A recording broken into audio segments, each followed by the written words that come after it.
नमस्कार, ST news channel में आप सभी का स्वागत है और मैं हूं आपके साथ भारती लोधी। आइए रुक करते हैं आज की खास खबर की ओर। शिक्षा के क्षेत्र में पिछले 26 वर्षों से समर्पित भाव से सेवाएं दे रही विद्यालय की प्राचार्य विशाखा शर्मा ने अपने नेतृत्व, अनुशासन और मेहनत से विद्यालय को नई ऊंचाइयों तक पहुंचाया है। वे प्रतिदिन सुबह 8:30 बजे विद्यालय पहुंचकर विद्यार्थियों के साथ प्रार्थना और भगवान की आराधना से दिन की शुरुआत करती हैं और बच्चों में अच्छे संस्कार, अनुशासन और गुणवत्तापूर्ण शिक्षा का संकल्प जगाती हैं। उनके कुशल मार्गदर्शन में इस वर्ष विद्यालय का परीक्षा परिणाम भी उत्कृष्ट रहा। कक्षा 8वीं और 10वीं का परिणाम 90% रहा, जबकि 12वीं कक्षा में विद्यार्थियों ने शानदार प्रदर्शन किया। विद्यालय के प्राचार्य विद्यार्थियों को लैपटॉप प्राप्त हुआ और 2 मेधावी विद्यार्थियों की पूरे वर्ष की शिक्षा का खर्च विद्यालय प्रबंधन द्वारा वहन किया जा रहा है, जिससे शिक्षा के प्रति विद्यालय की सामाजिक प्रतिबद्धता भी स्पष्ट होती है।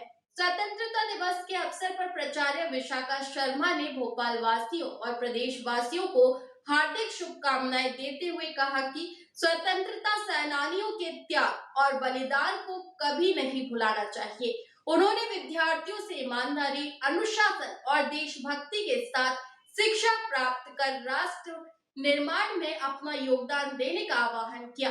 उन्होंने कहा कि विद्यालय का उद्देश्य केवल परीक्षा में अच्छे अंक दिलाना नहीं, बल्कि बच्चों को संस्कारवान, जिम्मेदार और आदर्श नागरिक बनाना भी है।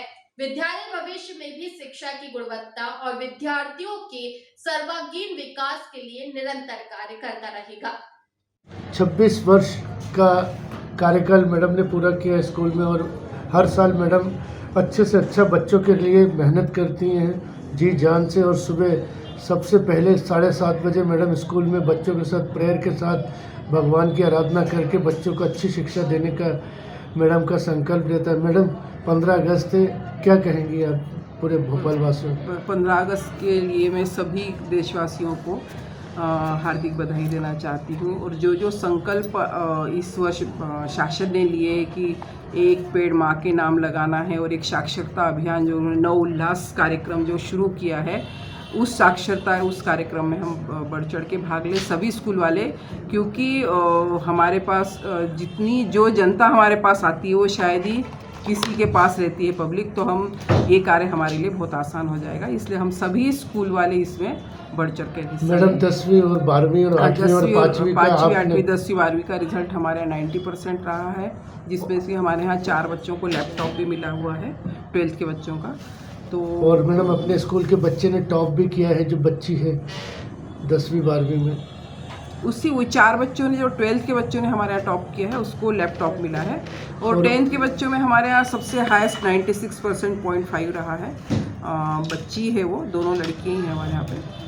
तो इस तरह से बोर्ड का एग्ज़ाम भी बहुत उत्कृष्ट रहा है हमारे यहाँ। और मैडम न्यू एडमिशन्स का भी दौर चल रहा है। हाँ। और आप गरीब बच्चों के लिए खुद फीस जमा करती हैं? हाँ, साल मतलब मेरा एक है कि साल मतलब 1 साल में मैं 2 बच्चों को अपने इसमें टारगेट लेती हूँ जो बिल्कुल गरीब है, जिनके माता पिता बिल्कुल ही कुछ नहीं कर पाते हैं, ना फीस भर पाते हैं, ना किताब ले पाते, तो उनका पूरा खर्चा फिर मैं 2 बच्चों का ये संकल्प के साथ कर रही हूँ। पर हालांकि वो कोई बहुत बड़ी बात नहीं है, हर व्यक्ति को अगर करे तो यहाँ का हर बच्चा हर शिक्षित हो जाए और हमारा देश वैसे ही शिक्षित हो जाएगा, तो ये कोई बहुत बड़ा कार्य नहीं है, एक कर्तव्य है हमारा, कर्तव्य समझ कर मैं। और मैडम स्कूल की शिक्षा और स्कूल को बढ़ावा देने के लिए निर्मला बुच जी के बाद अब आप लोगों के ऊपर भागदौड़ है कि इस जो हमको जिम्मेदारी संस्थान को आगे बढ़ाने के लिए, को तो हम भी मानते हैं कि जो मैडम हमारे ऊपर जिम्मेदारी छोड़ गई है, हम उनसे रोज ही प्रार्थना करते हैं आके कि हम इस जिम्मेदारी को अच्छे तरीके से निभाएं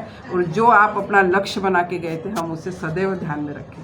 धन्यवाद। मैडम संस्था में जो 26 साल का यहाँ वर्क दिया है, अच्छे बच्चों को पढ़ाया है, गरीब बच्चों की मदद की है, IIT में बच्चों के लिए एक्स्ट्रा क्लासेस भी लगाई हैं, रेमेडियल क्लासेस अभी भी चल रही है। इसके साथ अपन बात करेंगे कि शिक्षा के क्षेत्र में माननीय मुख्यमंत्री डॉक्टर मोहन यादव जी और प्रधानमंत्री नरेंद्र मोदी जी के द्वारा जो योजनाएं जो चल रही हैं, इसको लेकर सरकार को लिए आप क्या कहना चाहेंगे मैम?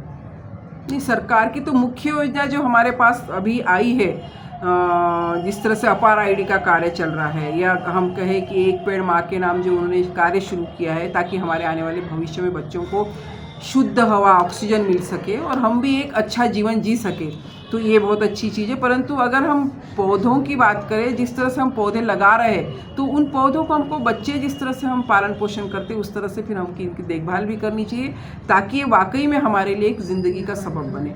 और दूसरा एक अभी जो साक्षरता नव उल्लास कार्यक्रम जो शासन ने शुरू किया है, वो वाकई में सराहनीय है, क्योंकि उसमें ये है कि गवर्नमेंट का जो 3,76,000 उनके पास लक्ष्य है मध्य प्रदेश भोपाल ज़िले का, कि इसको हमारे लोगों को साक्षर करना है, हर बंदे को साक्षर करना है, उस लक्ष्य में हम ज़रूर बढ़ चढ़ कर भाग लेंगे, क्योंकि वो वाकई में योजना बहुत सबके लिए लाभान्वित करेगी। मैडम ऐसे कुछ एडमिशन है साक्षरता वाले? हाँ, मैंने खुद करे हैं अपने कॉलोनी के ही। आज मैंने 10 लोगों को रजिस्ट्रेशन करवाया है। तो जो मैडम उनको पढ़ाने में आपको कैसा महसूस होगा? अभी पढ़ाने का तो देखते हैं क्लासेस का क्या होगा, परंतु एडमिशन, हाँ मतलब उनको रजिस्ट्रेशन करे, एक शुरुआत तो करे। हाउ यू एज जो साक्षरता के लिए आ रहे हैं उनकी एज क्या है? नहीं, काफ़ी वो तो हमारे यहाँ जो वर्कर्स है, 4 स्टाफ का 22 है जो उनका है। अब इनका पास तो क्या एज क्या 50-55 की थी वो लेडी, उन जिनसे मैंने रिक्वेस्ट किया था, तो उन्होंने 8-10 लोगों को मुझे दिया है, तो वो ज़रूर हम करेंगे। और अगर हमारे पास वाकई में जगह की उपलब्धता रहती है या हमारे पास रिसोर्सेज मिलते हैं, तो हम ज़रूर इसको हम खुद भी उनको पढ़ाएंगे। नहीं, जैसे कि 15 अगस्त आ रहा है, तो आपने स्कूल में क्या क्या तैयारियां हो रही हैं अभी और कैसे मनाया जाएगा? 15 अगस्त के लिए तो हमारी देखिए, अगर बारिश नहीं होती है तो हमारे पास हमने प्रोग्राम तैयार किया हुआ है। एक क्लासिकल डांस है, कुछ अपने पेट्रोटिक सॉन्ग्स हैं हमारे, सभी बच्चे बढ़ चढ़ सभी के भाग बच्चे लेंगे को, और कुछ ड्रिल्स है हमारी। मैडम हाउ मेनी जो student 1 to 12th? 1 to 12 around 420 हो गए हमारा इस बार। मैडम न्यू एडमिशन हमारा 85 रहा है इस बार का। मैडम 15 अगस्त पे देश के शहीद लोगों के लिए क्या कहना चाहेंगे, क्या संदेश उनके लिए जाएगा? शहीदों के लिए तो हमारे लिए बहुत बढ़िया ये है कि हम बच्चों को लगातार, जो हमारे यहाँ एक कार्यक्रम हमने शुरू किया है, हमारे मैनेजमेंट ने शुरू किया है, नमन प्रोग्राम। नमन प्रोग्राम के अंतर्गत यही है कि हम टाइम टू टाइम या हर महीने जिसकी भी पुण्यतिथि आती है या जिसका भी अगर महापुरुषों का वो आता है, दिवस आता है, तो उस दिवस पर हम एक प्रोग्राम हम छोटा सा अरेंज करते हैं 1 घंटे के लिए। तो उसमें हम उनकी जीवनी के बारे में बात करते हैं, उनकी उपलब्धियों के बारे में बात करते हैं, ताकि ये उद्देश्य यही था कि बच्चों को हमेशा स्मरण रहे, जो हम आज भूल गए हमारे शहीदों को, कि उन्होंने हमको किस तरह से आज़ादी दिलवाई और कितने मुश्किलों से और सामना करते हुए आज वो हम संघर्ष करते हुए हम आज मतलब खुली हवा में जी रहे हैं। तो ये उसका मकसद था कि बच्चों को हम समय समय पर इन सारे महापुरुषों को याद दिलाएं और उनके प्रति हम नमन या श्रद्धांजलि